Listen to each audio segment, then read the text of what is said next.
Have you ever felt anxious even on days when nothing is technically wrong? As if your mind is carrying a storm it cannot put down. Have you ever noticed that the more connected you become, the harder it is to feel truly present in your own life?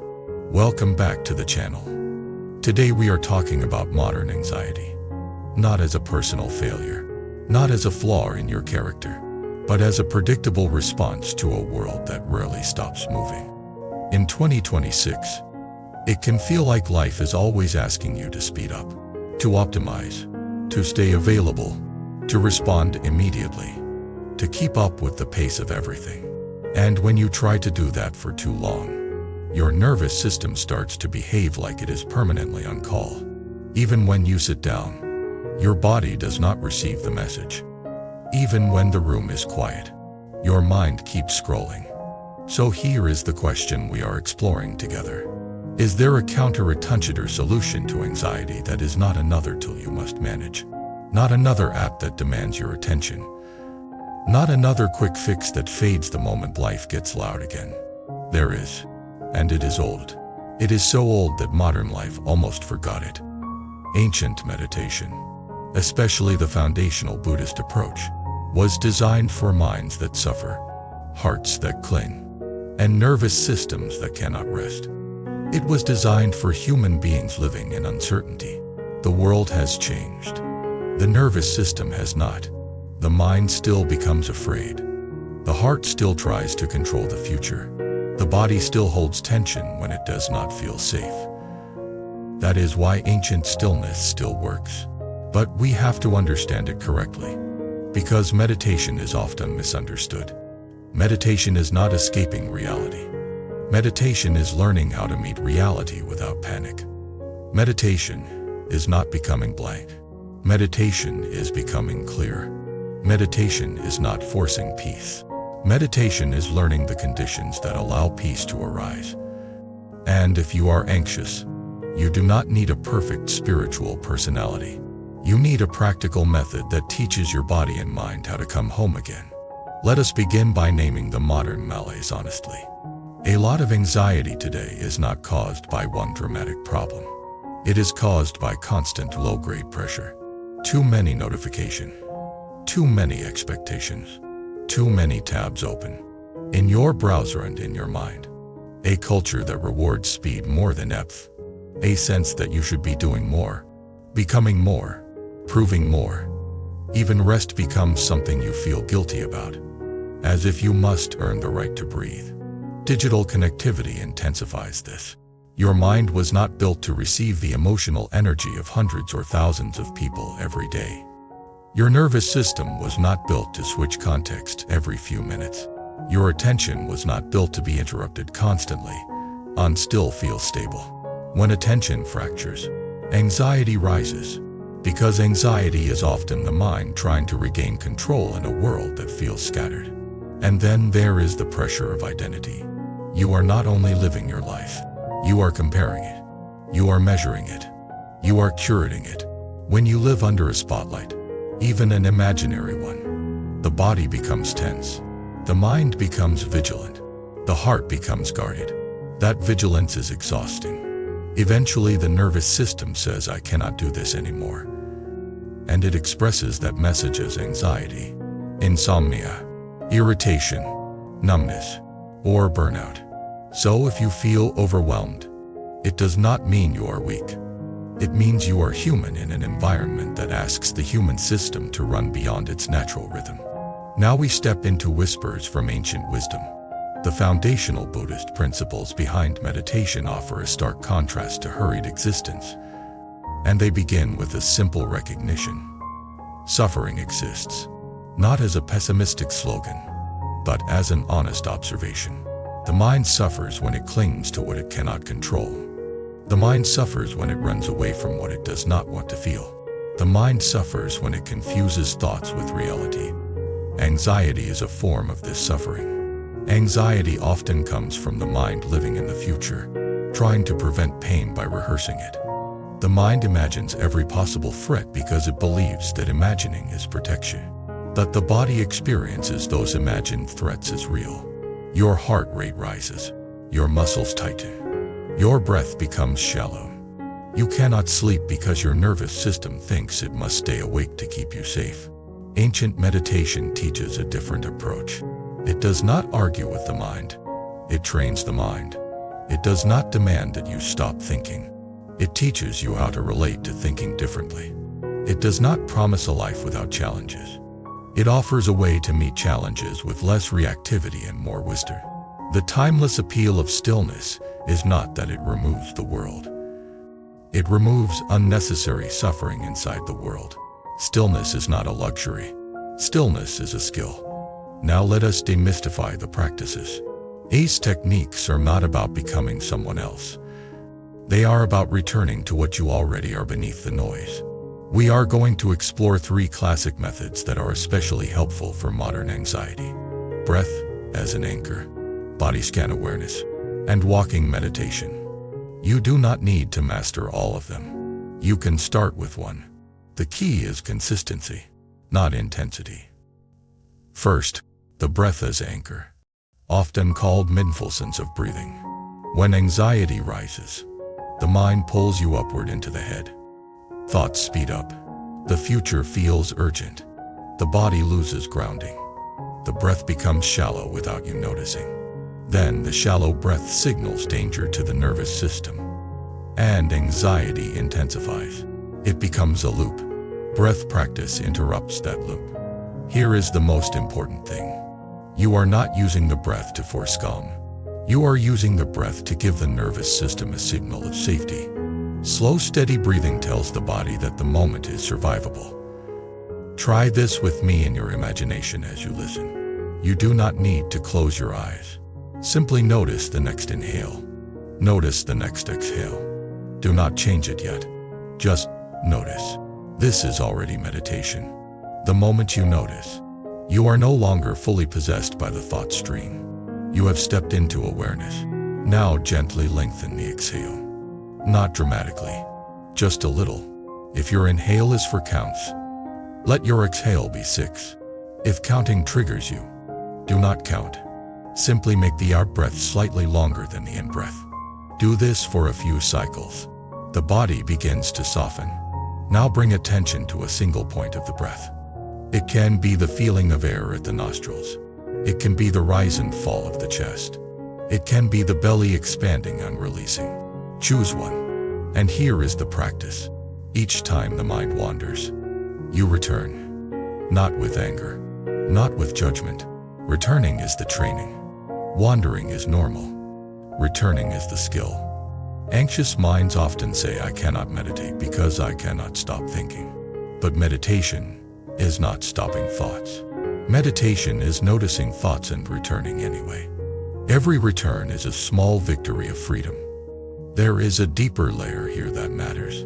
Breath mindfulness teaches you that you can be with discomfort without panicking. Anxiety often feels like you must solve something immediately. Breath practice teaches you to stay, to let the wave move through without turning it into a story of catastrophe. That is real resilience. Now the second technique, body scan awareness. Many people with anxiety live disconnected from the body. They live in the mind, analyzing, predicting, controlling. But anxiety is not only mental. Anxiety is physical tension held over time. Body scan practice is a gentle way to return to the body without force. The practice is simple. You move attention slowly through the body, noticing sensations without trying to fix them. You start at the top of the head or the feet.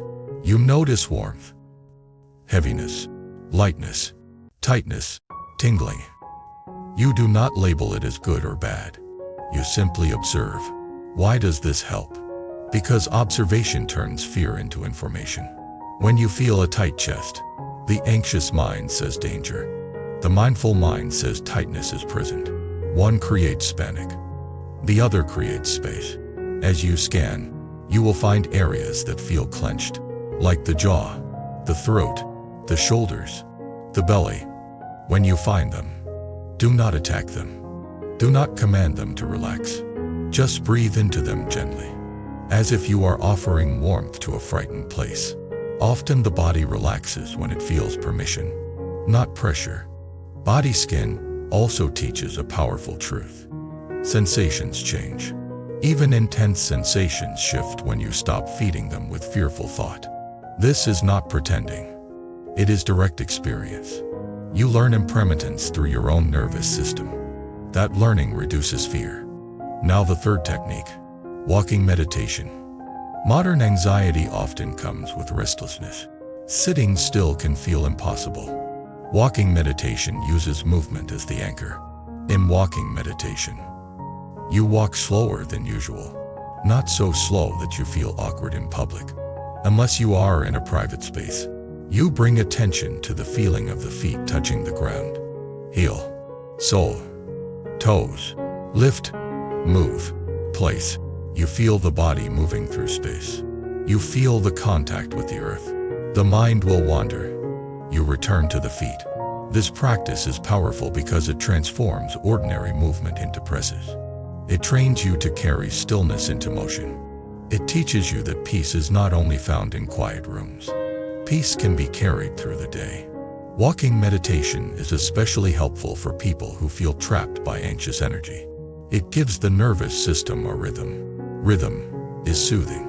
Rhythm tells the body it is safe enough to move steadily rather than sprint internally. Now the question becomes, how do you integrate stillness into daily chaos? Because most people are not living in monasteries. You have commutes, meetings, family responsibilities, deadlines, noise. Ancient wisdom does not ask you to escape life.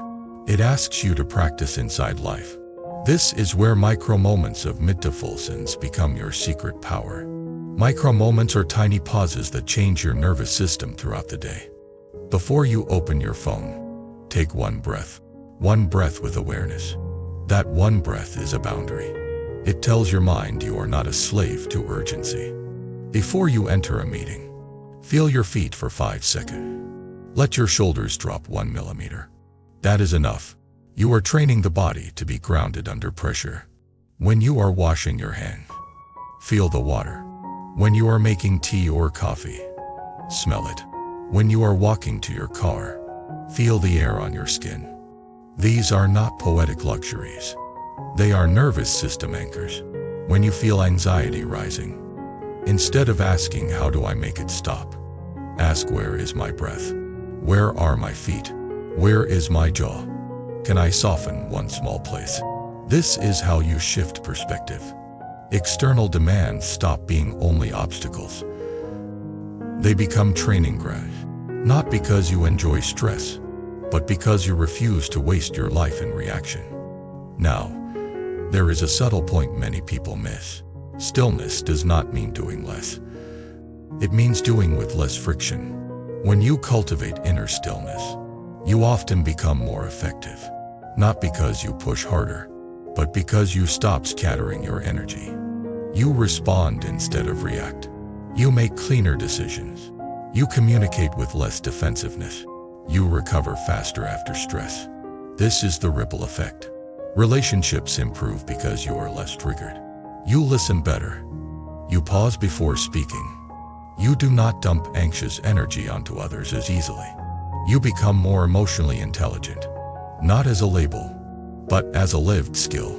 Productivity improves because attention becomes steadier. You waste less energy on worry. You handle tasks with more presence. You procrastinate less because you are not constantly overwhelmed by the fear of everything. Now, we need to speak honestly about expectations. Meditation will not remove anxiety overnight. And if someone promised that, they were selling you a fantasy. But meditation can change your relationship with anxiety, which is far more powerful. Instead of anxiety being a tyrant, it becomes a signal. You learn to read it. You learn to meet it. You learn to regulate the body. You learn to question the thoughts without fighting them. You learn that you can survive a wave. That knowledge builds confidence. Confidence reduces fear. Fear reduces anxiety. The cycle shifts. Over time, consistent practice creates long-term benefits that go beyond symptom relief. Resilience increases because you stop collapsing under stress. You bend. You return. Emotional intelligence increases because you can notice emotions early, name them, and respond wisely. Compassion increases because when you stop fighting your own mind, you become gentler with others. Clarity increases because the mind becomes less noisy. You see what matters. And perhaps the deepest benefit is this. You begin to recognize that you are not your anxious thoughts. Thoughts happen. Sensations happen. But you are the awareness that can hold them. That realization is liberating. Now, I want to share a story that brings these ideas into a modern life scene. Imagine a person named Jordan. Jordan wakes up already tense. Before getting out of bed, Jordan checks the phone. Messages, headlines. Within minutes, the nervous system is activated. The day has not even begun, but the body believes it is behind. Jordan drives to work feeling tight. During meetings, Jordan feels a constant pressure to perform. At lunch, Jordan scrolls to numb out, but the scrolling creates more agitation. At night, Jordan tries to relax, but the mind is still running. Sleep becomes shallow. The next day repeats. Jordan hears about meditation and tries it once, but the mind is loud and it feels like failure. Jordan stops. Weeks later, anxiety spikes. Jordan realizes something must change. Instead of trying to become a perfect meditator, Jordan makes a smaller commitment. 2 minutes of mindful breathing in the morning. That is it. 2 minutes becomes 5. 5 becomes 10. Not because Jordan forces it, but because Jordan begins to feel the difference. Jordan also adds micro moments. 1 breath before opening email. Feeling feet before meetings. A short body scan before bed. Occasionally a short walk focusing on the feet. After a month, life is not perfect, but something is different. Anxiety still appears, but it does not control the whole day. Jordan notices earlier. Jordan responds sooner. Jordan sleeps a little better. Jordan speaks a little calmer. Jordan feels a little more space. After several months, Jordan begins to trust the practice, not as magic, but as training. The mind becomes less obsessed with the future. The body becomes less clenched. Jordan feels more present with friends, more patient with family, more steady at work. This is what ancient meditation does. It does not erase life. It changes how you live it. Now, an important note for anyone listening who is dealing with severe anxiety, panic attacks, trauma symptoms, or depression. Meditation can help, but it is not a replacement for professional support. If you feel overwhelmed, please consider reaching out to a qualified mental health professional. The wisest path is often a combination of inner practice and proper support. There is strength in getting help. There is wisdom in not carrying everything alone. Now we come to your first step, and I want it to be simple enough that you actually do it. Choose one practice for 7 days. For 7 days, do mindful breathing for 2 minutes. 2 minutes only.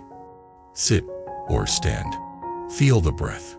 Each time the mind wanders. That is all. If you miss a day, do not punish yourself. Just return the next day. Returning is the practice. After 7 days, you can expand gently. Add a short body scan before sleep. Or add a short walking meditation during a break. Or add micro moments before stressful tasks. The point is not to build a perfect routine. The point is to build a relationship with stillness. Because stillness is not the absence of noise. Stillness is the presence of awareness inside noise. Now I want to end with a final reflection you can carry into the next anxious moment. When anxiety rises, the mind says something is wrong with me. Ancient wisdom says something is happening in me, and I can meet it. When anxiety rises, the mind says, I must fix this immediately. Ancient wisdom says breathe, feel, observe, choose. When anxiety rises, the mind says, I cannot handle this. Ancient wisdom says you can handle this moment, one breath at a time. Your life may remain busy. The world may remain loud. but your inner world can become steadier. And that steadiness is not a luxury. It is freedom. Now tell me in the comments what your anxiety feels like. Not the whole story. Just one pattern you notice. Is it racing thoughts? Tight chest? Restlessness? Overthinking? Sleep trouble? Share one thing. And also share one small practice you will try this week. If you want more long-form guidance like this, subscribe to the channel, like the video, and stay with me. We are building a space where ancient wisdom becomes modern strength. Until next time, remember this. The chaos around you may not stop, but stillness inside you can be trained. And once you find it, you can return to it. Again and again, one honest breath at a time. Every person carries a certain energy. Your focus, your dreams, your purpose. Bracelet is a physical reminder of that energy. Symbol you wear daily. That pushes you to stay grounded, balanced, and aligned. If one of the bracelets caught your eye, you can order it through the link in the description. And check more powerful styles on our homepage store. Choose the one that strengthens your journey.